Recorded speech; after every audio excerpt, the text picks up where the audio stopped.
اما بعد، اللہ تعالیٰ کے فضل و احسان سے پہلی تراویح میں سوا پارہ قرآن مقدس کی تلاوت آپ حضرات نے سنی۔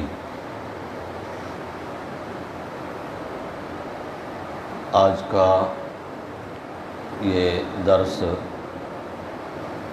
تراویح میں جو آپ نے قرآن پاک سنا ہے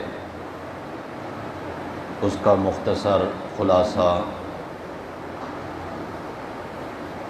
اس مسجد میں یہ میرا 20واں درس ہے۔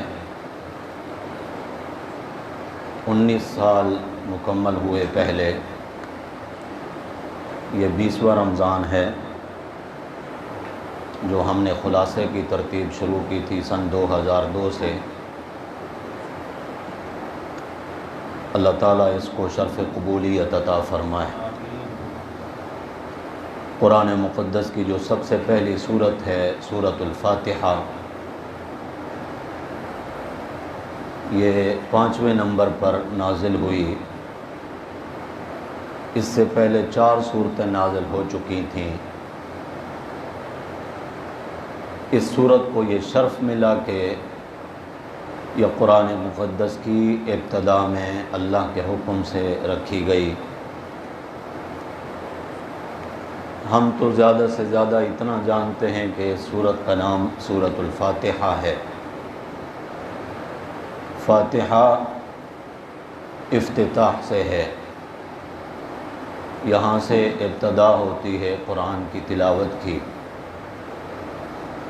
لیکن مفسرین کرام نے اس کے تقریباً 32 نام جو ہے ذکر کیے ہیں۔ اس سورت کو اساس القرآن بھی کہا جاتا ہے، یعنی قرآن کی بنیاد، جڑ۔ جس طرح ایک درخت کی شاخیں اور اس کے پتے اور اس کے پھول ایک جڑ پر قائم تنے کے اوپر کھڑے ہوتے ہیں، اسی طرح پورے قرآن مقدس کے جتنے بھی مضامین ہیں ان سب کا خلاصہ سورۃ الفاتحہ ہے۔ اسی طرح اس سورت کا ایک نام ام القرآن بھی ہے۔ ام کا معنی ماں۔ قرآن کے مضامین کو اور سورۃ الفاتحہ کو جو حیثیت حاصل ہے، جس طرح ماں کے پیٹ سے اولاد باہر آتی ہے، اسی طرح قرآن کے مضامین سورۃ الفاتحہ سے نکل کے آئے ہیں۔ اس سورت کا ایک نام نبی کریم صلی اللہ علیہ وسلم نے جو فرمایا ہے وہ ہے تعلیم المسئلہ، اللہ سے کچھ مانگنے کا طریقہ اور سلیقہ۔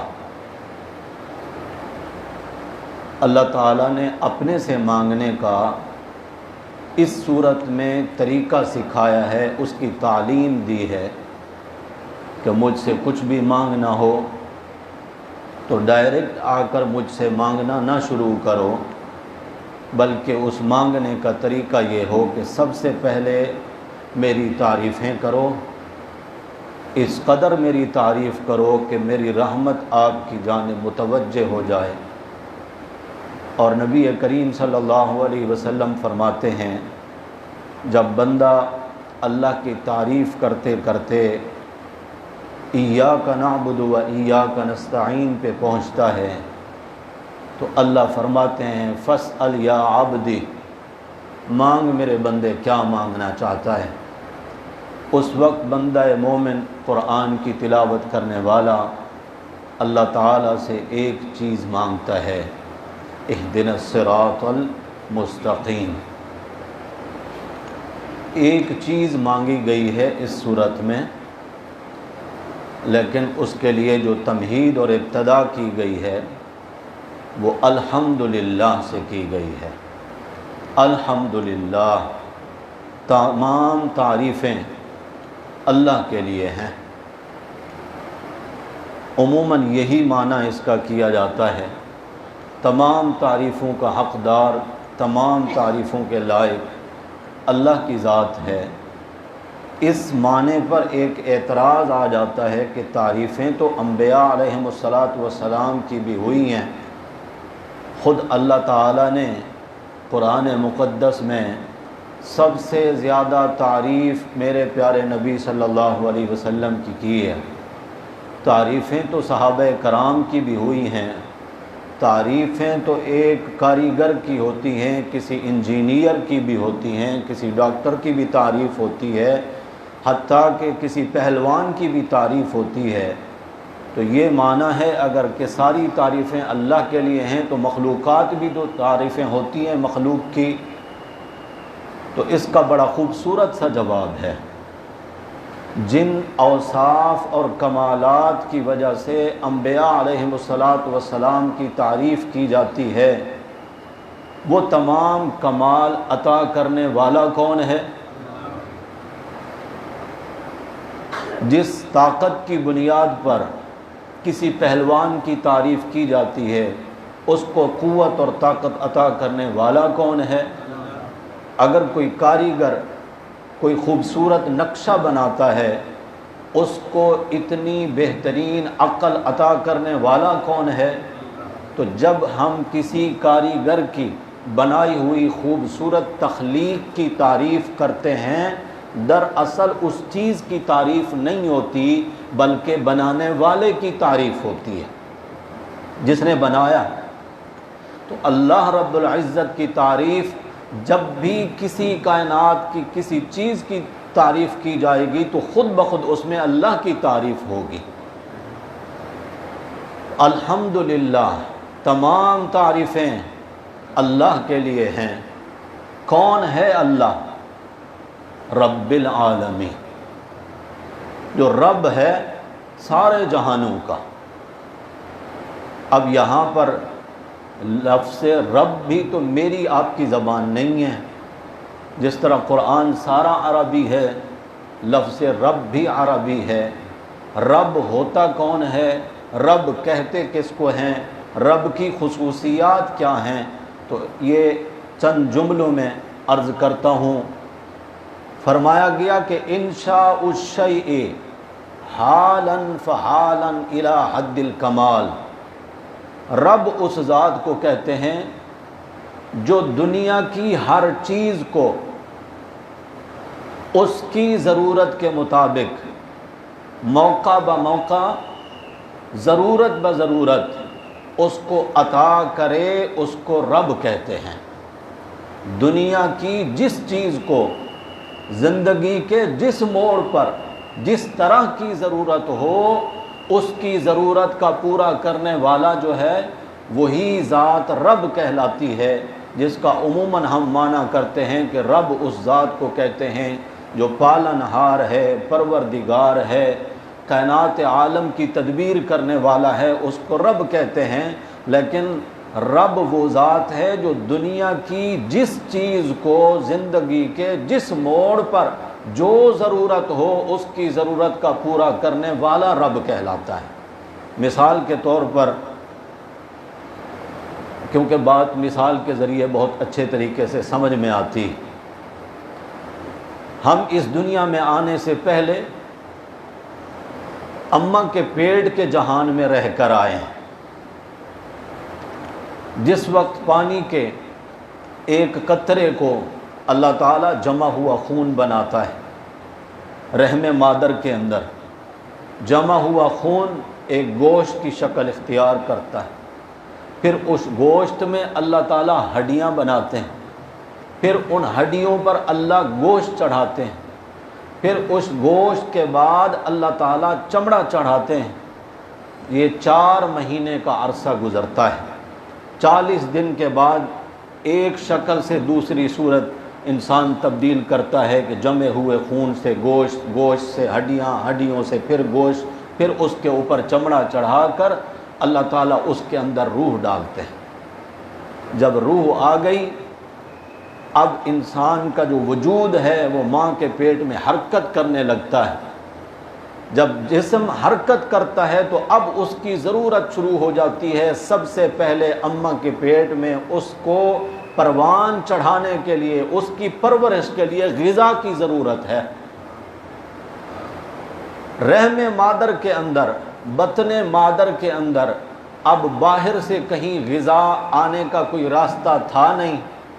انشاء الشیء حالا فحالا الی حد الکمال، دنیا کی جس چیز کو زندگی کے جس موڑ پر جس طرح کی ضرورت ہے وہ فراہم کرنے والا رب اس کے لیے روزی کا انتظام کرتا ہے کہ ایک پائپ، ایک نالی، ایک ناڑا اس کی ناف کے ساتھ جوڑ دیتا ہے، اور جو غذا ماں کھاتی ہے، دودھ کی شکل میں پیتی ہے، پانی کی شکل میں، اللہ تعالیٰ اس غذا کے لطیف اجزاء ڈائریکٹ اس بچے کی ناف کے ذریعے اس کے پیٹ میں پہنچاتے ہیں۔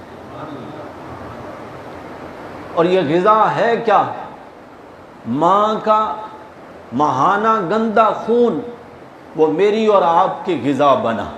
جب تک کے لیے ماں کے پیٹ میں یہ بچے کی پرورش ہو رہی ہے، وہ خون بند ہے، وہ کہاں جا رہا ہے؟ یہ ناپاک خون اللہ تعالیٰ لطیف اجزاء کے ذریعے ہماری خوراک بناتے ہیں۔ چونکہ چیز تھی ناپاک، میرے بندے نے دنیا میں آنا ہے، اس پاک زبان کے ذریعے لا الہ الا اللہ پڑھنا ہے، اس پاک زبان کے ذریعے قرآن کی تلاوت کرنی ہے، میرا نام لینا ہے، میرے نبی کا نام لینا ہے، کبھی تو یہ درود پڑھے گا۔ یہ ناپاک غذا اس کی زبان کو اور منہ کو نہیں لگنی چاہیے، اس لیے اللہ نے ڈائریکٹ اس کے پیٹ میں پہنچائی ہے۔ دنیا میں آ کر اگر تو ناپاک غذا کا انتخاب کرے، کبھی رشوت کے ذریعے، کبھی سود کے ذریعے، کبھی فراڈ کے ذریعے، اے بندے وہ تیری مرضی ہے، میں رب نے ایسا انتظام کیا کہ وہ ناپاک غذا تیرے منہ کو نہیں لگنے دی۔ جب 8 مہینے 9 مہینے جتنی مدت اللہ نے اس کے مقدر میں لکھی، اماں کے پیٹ میں گزار کر یہ جب دنیا میں آتا ہے، ہر طرف خوشیاں، گھر کے سارے افراد خوشیاں منا رہے ہوتے ہیں، خاندان کے سارے افراد ایک دوسرے کو مبارکیں دے رہے ہیں، لیکن دائی نے اور ڈاکٹر نے جو کام کیا وہ غذا والی جو نالی تھی اس کو کاٹ دیا۔ اب یہ معصوم بچہ، اس کو کسی کی خوشی سے کوئی واسطہ نہیں ہے، اب یہ رو رہا ہے۔ جس ماں نے اس کو جنم دیا ہے وہ بھی نہیں سمجھتی کہ اس کے رونے کا سبب کیا ہے، یہ کیوں رو رہا ہے۔ وہ رب ہے جو اس کی رمزیں سمجھ رہا ہے اور اس کی ضرورتیں دیکھ رہا ہے۔ اللہ ایسا لگتا ہے کہ اس بچے کے کان میں کہتا ہے میرے بندے کیوں روتا ہے؟ بچے نے کہا ہوگا اللہ غذا کا ایک ہی راستہ تھا، میری روزی کا ایک ہی راستہ تھا، وہ بند ہو گیا، میرا کیا بنے گا؟ اللہ فرماتے ہیں میرے بندے میری قدرتوں پر یقین رکھ، تیرے رزق کا ایک راستہ بند ہوا ہے، میں نے تیری اماں کی چھاتی میں غذا کے 2 راستے رکھ دیے، 2 راستوں کے ذریعے اس کو لطیف غذا مل رہی ہے۔ لیکن وہی انشاء الشیء حالا فحالا الی حد الکمال، وہ رب جو دنیا کی جس چیز کو زندگی کے جس موڑ پر جس طرح کی ضرورت ہے اس کو مہیا کرنے والا رب، یہ جو بچہ پیدا ہوتا ہے کون ہے جو اس کو دودھ چوسنے کا طریقہ سکھاتا ہے؟ دنیا کا بڑے سے بڑا پروفیسر جس کے بارے میں دنیا یہ کہے کہ یہ ایسا ماہر ہے، ایسا بہترین لیکچر دیتا ہے، اگر یہ دیوار کو بھی سمجھانا چاہے تو سمجھا سکتا ہے۔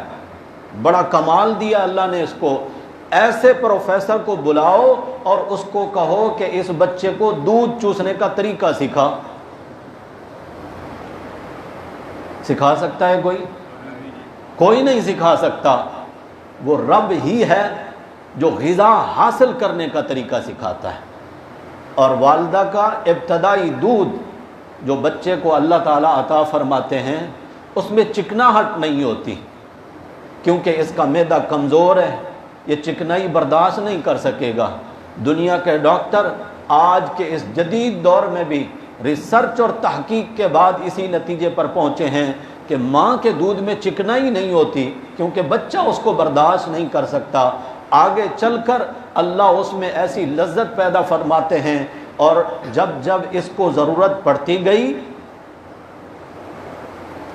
اللہ تعالیٰ اس کے لیے اس غذا کا انتظام کرتے ہیں کہ اب اس کی ہڈیوں کو مضبوطی چاہیے، یہ پروان چڑھنے لگا ہے، اس کو ٹھوس غذا کی ضرورت ہے، لیکن یہ ٹھوس غذا کھائے گا کیسے؟ ابھی تو اس کے دانت نہیں آئے، جب 1 سال کا ہونے لگتا ہے اس کے دانت پہلے اللہ عطا فرماتے ہیں، کیونکہ آگے چل کر اس نے ٹھوس غذا کو چبانا ہے، اس کے چبانے سے پہلے دانتوں کا انتظام۔ دانت آ جاتے ہیں، دودھ پیتے ہوئے اماں کو کبھی کبھی یہ کاٹ دیتا ہے، وہ تھپڑ لگا کے الگ کر دیتی ہے، وہ کہتی ہے آج کے بعد تجھے دودھ نہیں ملے گا۔ یہ ہر بار روتا ہے، قریب جاتا ہے پھر روتا ہے۔ اللہ کہتے ہیں میرے بندے میری قدرتوں پہ یقین رکھ، ایک راستہ غذا کا بند ہوا تھا نا، میں نے تجھے 2 راستے دے دیے، آج اگر تیری غذا کے 2 راستے بند ہو گئے، میں نے دنیا میں نعمتوں میں سے 4 راستے تیری غذا کے کھول دیے۔ ہر قسم کا غلہ اور اناج بھی تیرے لیے، ہر قسم کے پھل اور فروٹ بھی تیرے لیے، حلال جانوروں کا گوشت بھی تیرے لیے، اور ہر قسم کے مشروبات بھی تیرے لیے۔ اگر میرا بندہ تو میری شکر گزاری کرتے ہوئے 4 راستوں سے رزق حلال طریقے سے حاصل کر کے میرا شکر گزار رہا تو میرا وعدہ رہا تیرے ساتھ، جب تیری دنیا کی آنکھ بند ہوگی میں تیرے لیے جنت کے 8 دروازے کھول دوں گا۔ 1 کے بدلے میں 2 راستے، 2 کے بدلے میں 4 دیے تھے، اور 4 اگر رب کی شکر گزاری میں گزار دیے تو پھر جنت کے اللہ 8 دروازے کھول دیں گے۔ یہ وہ ذات ہے جس کو رب کہا جاتا ہے۔ آپ دیکھتے ہیں اگر کبھی مشاہدہ ہو، بکری کا چھوٹا سا بچہ جب پیدا ہوتا ہے تو تھوڑی دیر کے بعد وہ اپنے پاؤں پہ کھڑا ہونا سیکھ جاتا ہے۔ جیسے ہی وہ اپنے پاؤں پہ کھڑا ہوتا ہے تو بکری کی ٹانگوں کے بیچ میں وہ منہ مارنا شروع کرتا ہے۔ کون ذات ہے جو اس کی رہنمائی کر رہی ہے کہ تیرا رزق کہاں ہے اور کس طرح تو نے حاصل کرنا ہے؟ بلی کے بچے، مرغی کا چوزا چھوٹا سا جب وہ اوپر سے چیل کو اڑتا ہوا دیکھتا ہے تو فوراً ماں کے پروں کے نیچے آ کے چھپ جاتا ہے۔ کون ذات ہے جو اس کی رہنمائی کر رہی ہے؟ اس کو کیا کہتے ہیں؟ رب کہتے ہیں اس کو۔ الحمدللہ رب العالمین، تمام تعریفیں اس ذات کے لیے ہیں جو تمام جہانوں کا پالنہار پروردگار ہے۔ یہاں کہا گیا العالمین، عالمین جمع ہے عالم کی، عالم کہتے ہیں اس جہان کو۔ ایک انسان کے کئی جہان ہیں، ایک جہان وہ تھا جسے ہم کہتے ہیں عالم ارواح، جہاں ہماری روحیں تھیں، پھر ایک جہان اماں کے پیٹ کا بھی تھا، پھر ایک جہان یہ ہے جس میں ہم رہ رہے ہیں، پھر ایک جہان برزخ کا بھی آئے گا، پھر ایک جہان آخرت کا بھی آئے گا۔ یہ صرف ایک انسان کے جہان ہیں، اور کہا جاتا ہے کہ 18,000 مخلوق ہے، ہر مخلوق کا الگ جہان ہے، اور اللہ تمام جہانوں کا پروردگار رب العالمین۔ العالمین جمع ہے عالم کی۔ اس جہان کو عالم کیوں کہا جاتا ہے؟ یہ لفظ عالم نکلا ہے علامت سے، علم سے، عین لام میم۔ یہ جو علم ہے عربی میں کہتے ہیں جھنڈے کو۔ جھنڈا کسی ملک کا، کسی پارٹی کا، کسی جماعت کا نشان ہوتا ہے، علامت ہوتی ہے اس کی۔ اس جہان کو بھی عالم کہا جاتا ہے، گویا یہ سارا جہان اللہ کی توحید کی نشانی ہے، اللہ کی وحدانیت کی نشانی ہے۔ اس کو آپ اس طرح سمجھیں، ایک پودا یا کوئی کھیتی باڑی کی کوئی چیز، جب کھیت میں کوئی پودا اگتا ہے، زمین سے نکلتا ہے، اس کا رخ کس جانب ہوتا ہے؟ وہ ننھی سی کومپل، کہیں اس کو انگوری کہا جاتا ہے، کہیں اس کو پنیری کہا جاتا ہے، وہ کسی بھی چیز کا پودا ہو، درخت ہو، جیسے ہی وہ زمین سے نکلتا ہے انتہائی کمزور ہوتا ہے، اتنا کمزور ہوتا ہے کہ اس کو آپ پھونک بھی ماریں تو وہ دوسری جانب گر پڑتا ہے۔ یہ جو زمین کا سینہ چیر کر باہر نکلا ہے اتنا کمزور، کون ذات ہے جس نے اس کو سینہ چیر کر باہر نکلنے کے لیے طاقت فراہم کیا؟ اور ہر وہ پودا جو زمین سے نکلتا ہے اس کا رخ آسمان کی جانب ہوتا ہے۔ کسی بزرگ نے بہت ہی پیاری بات سمجھائی ہے، وہ فرماتے ہیں جب یہ پودا زمین سے نکلتا ہے اس کو محض ایک پودا، ایک پنیری، ایک انگوری نہ سمجھ، بلکہ اس کو شہادت کی انگلی سمجھ جو آسمان کی جانب رخ کر کے کہتا ہے میرے اللہ، میرا وجود اس بات پر دلالت کرتا ہے کہ تیرے سوا کوئی بھی قدرتوں والا نہیں ہے، کوئی بھی حکمتوں والا نہیں ہے، تیرے سوا کوئی بھی عبادت کے لائق نہیں ہے۔ یہ گویا کہ اللہ کی وحدانیت اور اللہ کی قدرت اور اللہ کی ذات کی نشانی ہے، یہ سارا جہان اللہ کی قدرت کی نشانی ہے۔ الحمدللہ رب العالمین، یہ عالم اس کو اسی لیے کہا جاتا ہے کہ یہ اللہ کی قدرت کی نشانیاں، کائنات کا ذرہ ذرہ، یہ بغیر ستونوں کے کھڑا ہوا آسمان اور زمین کے اوپر بچھی ہوئی یہ زمین، پانی کے اوپر بچھی ہوئی یہ زمین جب یہ ڈولنے لگی تو اس کو ٹھہرانے کے لیے بھاری پہاڑ رکھ کر گویا کہ اللہ نے میخ ٹھونک دی ہے اس پہ تاکہ انسان کے قرار اور رہنے سہنے کے لیے بہت آسان رہے۔ اللہ تعالیٰ نے اس پورے جہان کو اپنی قدرت کی نشانی بنا ہے۔ تو بات وہ ذہن میں رہے جہاں سے میں نے بات شروع کی ہے، ایک چیز مانگنے لگا ہے بندہ، اللہ فرماتے ہیں ڈائریکٹ نہ مانگ، پہلے میری تعریفیں کر۔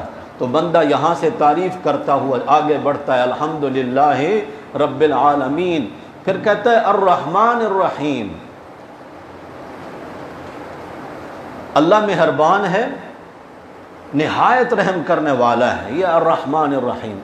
یہ دونوں لفظ جو ہیں اللہ کے صفاتی نام، دونوں کا مادہ ایک ہی ہے، رے ہے میم، رحم، رحمت، اسی سے ہی نکلے یہ دونوں جملے۔ اللہ رحمان بھی ہے، اللہ رحیم بھی ہے، فرق کیا ہے ان دونوں لفظوں میں؟ فرمایا اللہ رحمان ہے دنیا کے اعتبار سے کہ اس کی رحمت سے مومن بھی فائدہ اٹھا رہا ہے، ایک کافر بھی فائدہ اٹھا رہا ہے، انسان بھی فائدہ اٹھا رہا ہے، دیگر مخلوقات بھی اس کی رحمت سے فائدہ اٹھا رہی ہیں۔ کیا خیال ہے جو نعمتیں ایک مومن مسلمان کو حاصل ہیں، قدرتی آکسیجن جو ہم لے رہے ہیں، یہ صرف مسلمان لے رہے ہیں یا کافر کو بھی مل رہی ہے؟ جو پھل فروٹ ایک مسلمان کھا رہا ہے وہ کافر بھی کھا رہا ہے یا نہیں؟ ہر نعمت جو ایک مسلمان کو مل رہی ہے وہ کافر جو خود رب کی ذات کا منکر ہے، نہیں مانتا، یہ اللہ کی رحمت کا تقاضا ہے کہ اللہ نے وہ نعمتیں اس کو بھی عطا کر رکھی ہیں۔ کیوں عطا کر رکھی ہیں؟ کہ وہ رحمان ہے، بن مانگے دینے والا۔ رحمان کا معنی بن مانگے دینے والا۔ مومن مانگتا ہے اللہ سے، کافر تو نہیں مانگتا نا، اس کو بن مانگے اللہ عطا فرما رہے ہیں۔ یہ اللہ کی صفت رحمان ہے۔ ہمارے استاد جی فرمایا کرتے تھے الرحمن الرحیم کا فرق یوں بھی سمجھو، رحمان وہ ہے جو بن مانگے عطا کرتا ہے، رحیم وہ ہے جس سے نہ مانگو تو ناراض ہو جاتا ہے، یعنی مانگنے سے وہ خوش ہوتا ہے کہ میرا بندہ مجھ سے مانگے، لیکن کافر مانگتا بھی نہیں، اللہ اس کو بن مانگے عطا فرماتے ہیں۔ صفت رحمان دنیا کے اعتبار سے، لیکن جو اللہ کی صفت الرحیم ہے یہ آخرت کے لحاظ سے ہے کہ آخرت میں اللہ کی الرحیم والی رحمت سے صرف ایک مومن مسلمان کو ہی فائدہ حاصل ہوگا، اس دن پھر کافر کو وہ رحمت نہیں ملے گی۔ دنیا میں تو رحمت جو مل رہی ہے اس کو وہ مل رہی ہے، آخرت میں اس خاص رحمت کا حقدار جو ہوگا وہ ایک مومن اور مسلمان ہی ہوگا، یہ اس کی رحمت ہی ہوگی جس کے بارے میں نبی کریم صلی اللہ علیہ وسلم نے فرمایا اللہ کی 100 رحمتیں ہیں، صرف ایک رحمت اللہ نے دنیا میں تقسیم کی ہے۔ ماں اپنے بچے سے محبت کرتی ہے، اس قدر محبت کرتی ہے کہ اگر آگ میں کود جانا پڑے ماں کود جاتی ہے اپنے بچے کو بچانے کے لیے، جان دے دیتی ہے، حالانکہ انسان اپنی جان سے بڑھ کر کسی چیز کو عزیز نہیں سمجھتا، یہ اس کے اندر جو اللہ نے رحمت ڈالی ہے۔ چیر پھاڑ کر کھا جانے والے جو درندے ہیں وہ بھی اپنے بچوں سے محبت کرتے ہیں، یہ وہ رحمت ہے جو اللہ نے دنیا میں تقسیم کر رکھی ہے۔ بھائی بھائی سے محبت کرتا ہے، ایک مسلمان دوسرے بھائی مسلمان سے محبت کرتا ہے، بلکہ ایک انسان کسی بھی اور انسان سے محبت کرتا ہے، یہ وہ رحمت ہے جو ایک حصہ رحمت کا تقسیم کیا گیا دنیا میں۔ پیارے نبی صلی اللہ علیہ وسلم فرماتے ہیں باقی جو 99 رحمتیں ہیں اللہ کی، 99 رحمتیں اللہ نے سنبھال کے رکھی ہوئی ہیں، وہ رحمتیں اللہ تقسیم کریں گے قیامت کے دن۔ اللہ ہم سب کو نصیب فرما۔ ملیں گی کس کو؟ وہ صرف ایک مومن اور مسلمان کو، کافر کے حصے میں کچھ نہیں ہے، وہ خاص رحمت ہے جس کو الرحیم میں ذکر کیا گیا۔ حضور اکرم صلی اللہ علیہ وسلم فرماتے ہیں ایک مسلمان مومن بندہ جو ہوگا تو گناہ گار جہنم کی آگ کا مستحق ٹھہرے گا، فیصلہ ہو چکا ہوگا، لے جاؤ اس کو جہنم کی آگ میں ڈالو، ہتھ کڑیاں لگا لی جائیں گی، فرشتے اس کو لے جا رہے ہوں گے، وہ بار بار پیچھے مڑ کے دیکھے گا اللہ کی طرف۔ اللہ اپنی شان کے مطابق اپنی کرسی پر جلوہ افروز ہوں گے، وسع کرسیہ السماوات والارض وَهُوَ أَعْلَمُ، حالانکہ اللہ تو جانتے ہیں کہ یہ کیوں دیکھ رہا ہے، لیکن دنیا والوں کو، جہان والوں کو عالم آخرت میں دکھانے کے لیے اللہ فرشتوں کو فرمائیں گے اس کو واپس لے آؤ، وہ آئے گا۔ اللہ فرمائیں گے پیچھے کیوں مڑ کے دیکھ رہے ہو، جب ہم فیصلہ کر چکے کہ آپ کو جہنم کی آگ میں ڈالنا ہے، بار بار کیوں پیچھے دیکھ رہے ہو؟ تو وہ بندہ کہے گا یا اللہ دنیا میں علماء سے سنا تھا اللہ کی 100 رحمتیں ہیں، دنیا میں صرف ایک رحمت تقسیم ہوئی ہے، باقی 99 رحمتیں قیامت کے دن تقسیم ہوں گی، پیچھے اس لیے مڑ کے دیکھ رہا ہوں کہ جس بوری کے اندر وہ 99 رحمتیں رکھی ہیں کہیں اس بوری کا منہ کھلا ہے یا نہیں۔ اللہ فرمائیں گے میری رحمت سے اب بھی تجھے امید ہے؟ وہ عرض کرے گا یا اللہ تیری رحمت کے بغیر کسی کا کوئی چارہ کار نہیں۔ اللہ فرمائیں گے فرشتوں میں نے اپنا فیصلہ بدل دیا ہے، اس کو جہنم کی بجائے جنت میں داخل کر دو۔ ایک بندے کو اللہ بلائیں گے، باقی سارے جہان سے اس کو اپنے ساتھ چھپا لیں گے، اللہ اپنی شان کے مطابق ایک چادر ڈال دیں گے اس بندے کے اوپر اور اپنے اوپر، اور اللہ اس سے پوچھیں گے تو نے فلاں گناہ کیا، فلاں گناہ کیا، فلاں گناہ کیا، بہت سارے گناہ، لیکن اللہ اس کے چھوٹے چھوٹے گناہ ذکر کریں گے۔ نبی کریم صلی اللہ علیہ وسلم فرما رہے ہیں پھر اللہ تعالیٰ فرمائیں گے میرے بندے دنیا میں نے تیرے گناہوں کی پردہ داری کی تھی، تیرے عیبوں پر پردہ ڈالا تھا، میں نے تیرے سارے ان گناہوں کو نیکیوں میں بدل دیا ہے۔ حضور اکرم صلی اللہ علیہ وسلم فرماتے ہیں اللہ کی رحمت جب یہ بندہ دیکھے گا تو فوراً پکار اٹھے گا میرے اللہ میرے بڑے بڑے گناہ ابھی اور بھی باقی ہیں۔ تو یہ بات فرماتے ہوئے حضور اکرم صلی اللہ علیہ وسلم ہنس پڑے اور فرمایا اللہ بھی اس وقت ہنس پڑیں گے کہ ابھی تو یہ اپنے گناہ ڈر ڈر کے چھپا رہا تھا، لیکن جیسے اللہ کی رحمت کو دیکھے گا اپنے بڑے بڑے گناہوں کا بھی اعتراف کر دے گا۔ اللہ فرمائیں گے میرے بندے تیرے گناہوں میں سارے گناہ ہیں، شرک والا چونکہ گناہ نہیں ہے، اور میرا یہ وعدہ تھا کہ مشرک کی بخشش تو نہیں کروں گا، باقی اس کے سوا جو بھی گناہ ہوں گے یغفر ما دون ذالک لمن یشاء، شرک کے علاوہ جتنے بھی گناہ ہوں گے میں چاہوں گا تو معاف کر دوں گا، جا میرے بندے میں نے تجھے معاف کر دیا۔ یہ اللہ کی صفت رحیم ہے جو آخرت میں ایک مومن مسلمان کے حصے میں انشاءاللہ آئے گی، اور اللہ ہم سب کو بھی نصیب فرمائیں گے۔ الرحمن الرحیم پڑھنے کے بعد رب کی تعریفوں میں بندہ اللہ کی تعریف کرتے ہوئے کہتا ہے مالک یوم الدین، مالک ہے روز جزا کا، روز جزا کہتے ہیں نا قیامت کو، یہ میں نے معنی کیا ہے مالک یوم الدین، اللہ قیامت کے دن کا مالک ہے۔ دنیا کا مالک کون ہے؟ دنیا کی ہر چیز کا ہر ذرے کا مالک کون ہے؟ جب ہر چیز کا مالک اللہ ہے تو پھر خاص کر کے یوں کیوں بیان فرمایا کہ مالک یوم الدین، اللہ قیامت کے دن کا مالک ہے؟ تو اس کا جواب یہ ہے، دنیا میں کئی چیزیں ایسی ہیں جن کی عارضی ملکیت اللہ نے مجھے اور آپ کو بھی عطا فرما رکھی ہے۔ مثال کے طور پر یہ ہاتھ ہیں، حقیقی مالک تو ان کا اللہ ہے، مگر اللہ نے مجھے بھی اختیار دیا، میں جس طرح چاہوں ان کو استعمال کروں۔ میری آنکھیں ہیں، میرے کان ہیں، میرے پاؤں ہیں، میرے جسم کے یہ اعضاء ہیں، یا دنیا کی اور چیزیں ہیں، میں کہتا ہوں یہ میرا بیٹا ہے، یہ میری اولاد ہے، یہ میرا بھائی ہے، یہ میری زمین ہے، یہ میرا پلاٹ ہے، میرا مکان ہے، میرا فلیٹ ہے، میری دکان ہے۔ یہ عارضی ملکیت دنیا میں اللہ نے کچھ کو عطا فرما رکھی ہے۔ قیامت کا دن وہ دن ہوگا کہ جس دن یہ عارضی ملکیتیں بھی اللہ ہر ایک سے لے لیں گے۔ اس دن کوئی کسی چیز کا مالک نہیں ہوگا۔ وہ دن وہ ہوگا جس دن قادر مطلق رب کہتا ہے وَالْأَرْضُ جَمِيعًا قَبْضَتُهُ يَوْمَ الْقِيَامَةِ، یہ زمین میری مٹھی میں ہوگی۔ اللہ اکبر، اللہ کتنی بڑی ذات ہے۔ یہ زمین جس کا ایک کنارے سے لے کر دوسرا کنارہ کوئی نہیں جانتا، رب کہتے ہیں یہ تو میری مٹھی میں ہوگا۔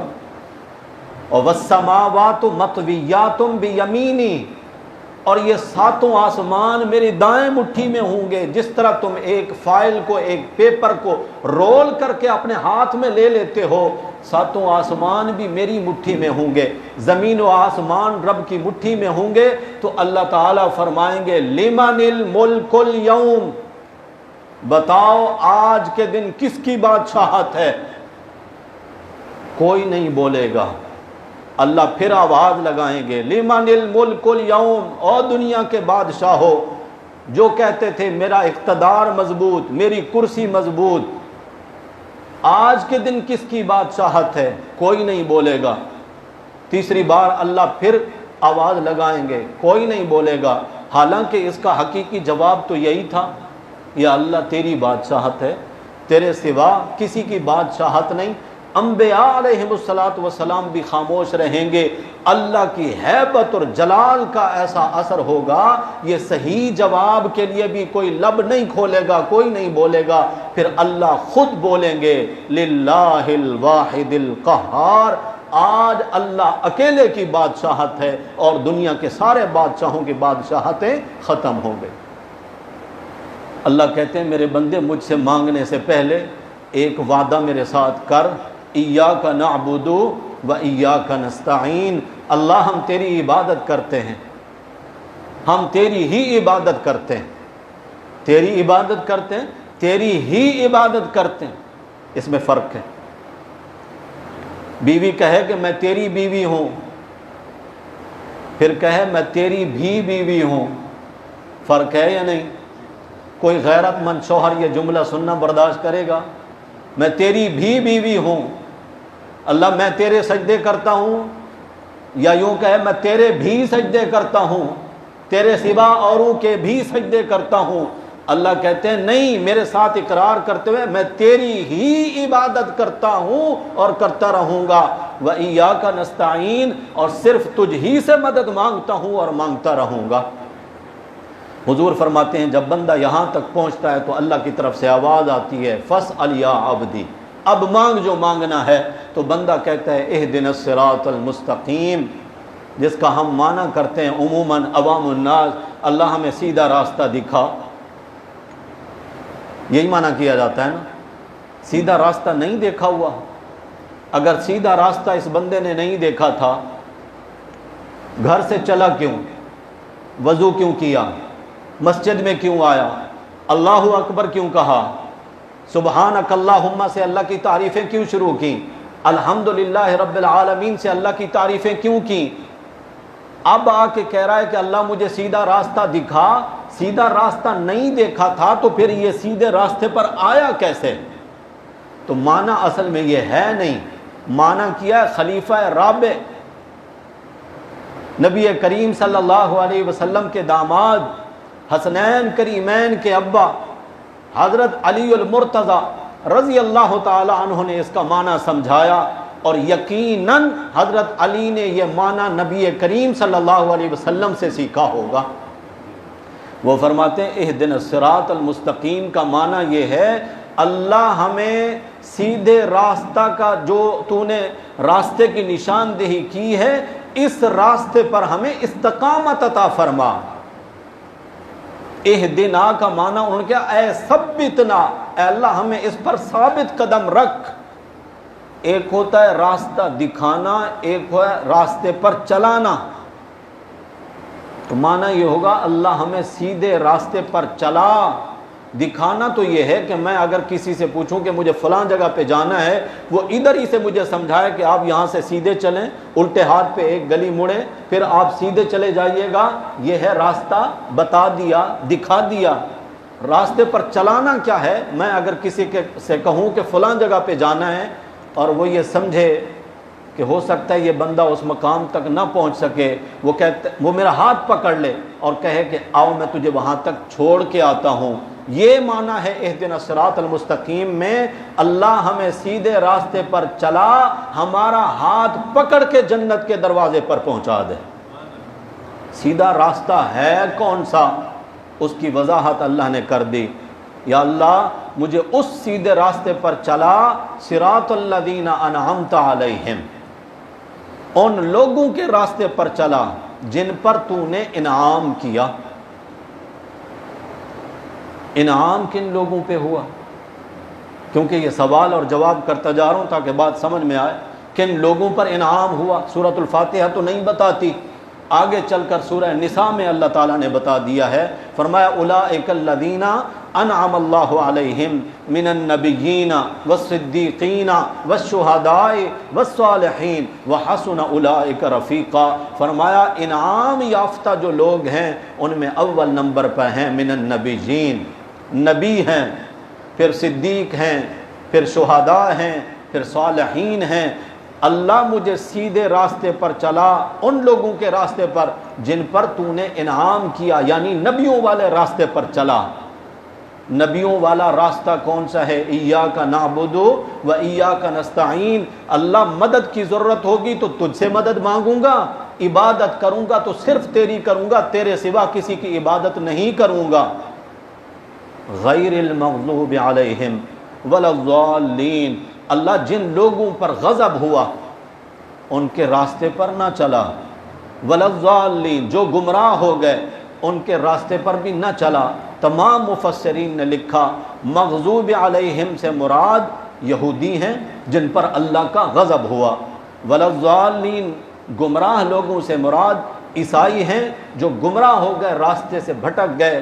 بندہ مومن اللہ سے درخواست کرتا ہے اللہ نبیوں والے راستے پر چلا، یہودیوں اور عیسائیوں کے راستے پر نہ چلا۔ یہ ہے پوری سورۃ الفاتحہ والی دعا جو بندہ اللہ سے مانگتا ہے۔ اگر بندہ سورۃ الفاتحہ میں اللہ سے اقرار کرے مدد تجھ سے مانگوں گا، اور باہر نکل کر کسی نبی سے مدد مانگے، کسی ولی سے مدد مانگے، حضرت علی سے مدد مانگے، تو یہ اپنی بات میں جھوٹا ہے جو اس نے رب سے وعدہ کیا تھا، جو اپنے رب سے بات کی تھی اپنی اس بات سے ہٹ گیا ہے۔ اور اگر یہ کہہ رہا ہے اللہ مجھے یہودیوں عیسائیوں کے راستے پر نہ چلا، اور پھر وہی یہودیوں عیسائیوں والے راستے ہی اس کو اچھے لگیں کہ وہ چونکہ یوں کرتے ہیں ہم بھی وہی کریں گے، اگر ان کے راستے اس کے پسندیدہ راستے ہیں تب بھی یہ اپنی زبان سے کہے ہوئے الفاظ کی نفی کر رہا ہے۔ اگر سورۃ الفاتحہ کو اس طرح کے مضامین کے ذریعے بندہ سمجھ کے پڑھے، میں تو سمجھتا ہوں کہ یہ جتنے چند جملے اس مختصر سے وقت میں نے بیان کیے ہیں، آپ اگر اس طریقے سے سورۃ الفاتحہ جب بھی نماز پہ پڑھیں گے، جو آپ لوگ کہتے ہیں نا کہ وسوسے آتے ہیں نماز میں، خیالات آتے ہیں، توجہ بڑھ جاتی ہے، یاد نہیں رہتا کہ میں کیا پڑھ رہا تھا، جب اس طرح سمجھ کے آپ نماز پڑھیں گے وسوسوں کا علاج خود بخود ہو جائے گا، اور آپ کا نماز میں ایسا دل لگے گا، آپ چاہیں گے ایک سجدہ کر کے اٹھیں گے، پھر سجدے میں گر جائیں گے کہ یا اللہ ابھی مجھے مزہ آ رہا ہے، مجھے اپنی رحمت سے دور نہ کر۔ اللہ ہم سب کو اس طریقے سے سمجھ کر نماز ادا کرنے کی توفیق نصیب فرمائے۔ آج کے اس وقت میں صرف سورۃ الفاتحہ کا ہی مختصر خلاصہ عرض کیا ہے، کل سے انشاءاللہ سورۃ البقرہ شروع کریں گے۔ اللہ ہم سب کو عمل کی توفیق نصیب فرمائے۔ آخر دعوانا الحمدللہ رب العالمین۔